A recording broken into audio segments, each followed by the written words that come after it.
அனைவருக்கும் வணக்கம். நாம் இன்று பார்க்க உள்ள காணொளி லட்சக்கணக்கான பேய்களை ஓட்டிய ஒரு மர்மமான சித்தரை பற்றி பார்க்க இருக்கிறோம். அது மட்டும் இல்லாமல் காணாமல் போன பொருள் இங்கு வந்தால் உடனே கிடைத்துவிடும். அது மட்டும் இல்லாமல் உங்களை விட்டு எது தொலைந்திருந்தாலும் பணமோ பதவியோ பட்டமோ என எது போயிருந்தாலும் அது உங்களுக்கு உடனே கிடைக்கும் ஒரு சக்தி வாய்ந்த ஸ்தலம்தான். அது மட்டும் இல்லாமல் இங்கு கொடுக்கப்படும் ஒரு சக்தி வாய்ந்த ஒரு நீர் சகல பிரச்சனைகளும் சரி செய்யும். ஆம், அந்த நீரை, அதாவது சாதாரண ஒரு வாட்டர் பாட்டிலை கொண்டு வந்து நீங்கள் அங்கே வைத்துவிட வேண்டும். மூடியை மூடாமல் திறந்து வைக்க வேண்டும். அதன் மீது ஒரு எலுமிச்சம்பழம் வைக்க வேண்டும். அவ்வளோதான். தானாகவே பிரபஞ்ச சக்தியோடு இணைந்து அந்த நீர் சக்தி பெற்று சகல தோஷங்களும் நிவர்த்தி செய்யும் ஒரு அற்புத ஸ்தலத்தை பற்றி தான் பார்க்க இருக்கிறோம்.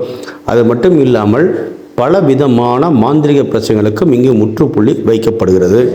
அது மட்டும் தானா என்றால் இன்னும் இந்த கோவிலை பற்றி விடிய பேசிக்கொண்டே இருக்கலாம். அவ்வளோ சக்தி வாய்ந்த கோவில் தான்.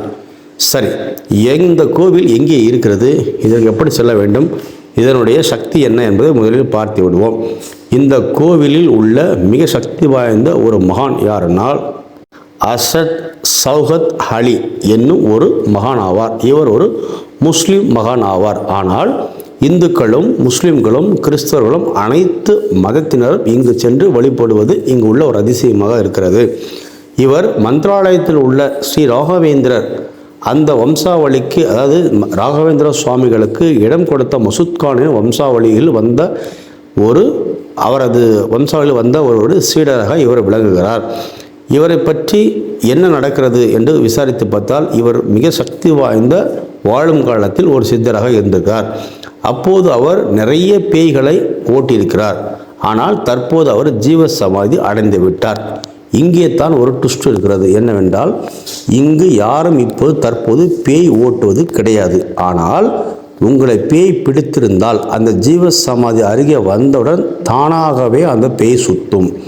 உங்கள் மீது பேய் பிடித்து கொண்டு இருந்தால் அந்த பேய் அந்த ஜீவ சமாதி அருகில் வந்தவுடனே தானாகவே உங்கள் மீது பேய் தானாக ஆடும்.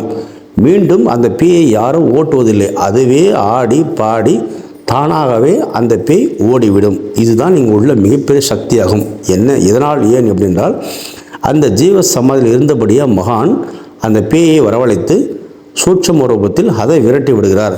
அங்கே யாரும் எந்த மனிதரும் அந்த பேய் பிடித்த நபரை தொடுவதில்லை, அருகில் செல்வதில்லை, கிட்ட எதுவுமே செய்வதில்லை. எப்பேற்பட்ட பேயாக இருந்தாலும் அது தானாகவே சமாதியில் இருந்தபடியே மகான் செய்யும் அதிசயமாகும். இப்படி மாந்திரிக பிரச்சனை இருந்தாலும் அதை அவர் சரி செய்து விடுகிறார். அதே போல் நீங்கள் இழந்த செல்வம், அதாவது பணமோ நகையோ பொருளோ என எதுவாக இருந்தாலும் அதையும் உங்களுக்கு மீண்டும் பெற்றுத்தரும் வல்லமை படைத்தவர் தான் இந்த மகான் ஆவார். இந்த கோவிலை பொறுத்தவரை தொப்பூர் என்ற இடத்தில் இருக்கிறது. தொப்பூர் தர்கா என்று நீங்கள் டைப் செய்தாலே உங்களுக்கு கூகுளில் ஈஸியாக வந்துவிடும். அதற்கு நீங்கள் பார்த்து போய்விடலாம்.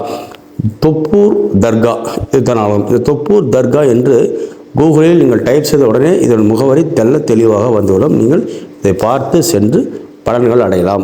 மகானை தரிசனம் செய்வதற்கு வியாழக்கிழமை மிக சிறந்த நாளாகும். வியாழக்கிழமையில் நீங்கள் சென்று தரிசனம் செய்வது மிக சிறப்பாக இருக்கும். அங்கு எப்போதுமே ஒரு சாந்த நிலையும் அமைதி நிலையும் இருக்கிறது. கடுமையான மாந்திரிக பிரச்சனை அல்லது இந்த மாதிரி பேய் பிசாசு தொலைகள் அல்லது வேறு எதுவாக இருந்தாலும் கூட அது பிரச்சனை சரி செய்யப்படுகிறது. அதே போல் நீங்கள் இழந்த பணம், சொத்து, அதிகாரம், வேலை, வாய்ப்பு இது போன்று இழந்திருந்து அல்லது உங்களுக்கு பறிக்கப்பட்டிருந்தால் உங்கள் கை தானாக இணையும் ஒரு அதிசயம் நடக்கிறது. என்ன கை இணைகிறது என்றால் ஒன்றுமில்லை, உங்கள் 2 கை இருக்கிறது அல்லவா, அந்த 2 கையும் நீங்கள் பூமி மீது தனியாக பிரித்து வைத்து கொள்ள வேண்டும். அப்படி பிரித்து வைத்து கொண்டு உங்கள் மனதில் ஒரு கோரிக்கை இருக்கும். எனக்கு எப்போது திருமணமாகும், அதை நீங்கள் நடத்தி தருவீர்களா, இல்லை எங்களுக்கு இழந்த படம் எனக்கு கிடைக்குமா, அல்லது ஏதோ உங்கள் மனதில் இருக்கும், இல்லை எனக்கு ஆசைப்பட்ட பெண் கிடைக்குமா, ஏதோ உங்கள் மனதில் கோரிக்கை இருக்கும். அப்படி அந்த 2 கையும் தனியாக வைத்துவிட்டு நீங்கள் கண்ணை மூடிக்கொண்டு அங்கு உள்ள மகானை தியானம் செய்து கொண்டு அந்த கைகளை 2ஐயும் தனியாக வைத்து கொண்டு அமைதியாக நீங்கள் அப்படியே தியானத்தில் இருந்தால் அந்த வேலை நடக்கும் என்றால் தானாகவே உங்கள் கை இணைந்து விடும். இதுதான் அங்குள்ள மிகப்பெரிய சக்தியாகும்.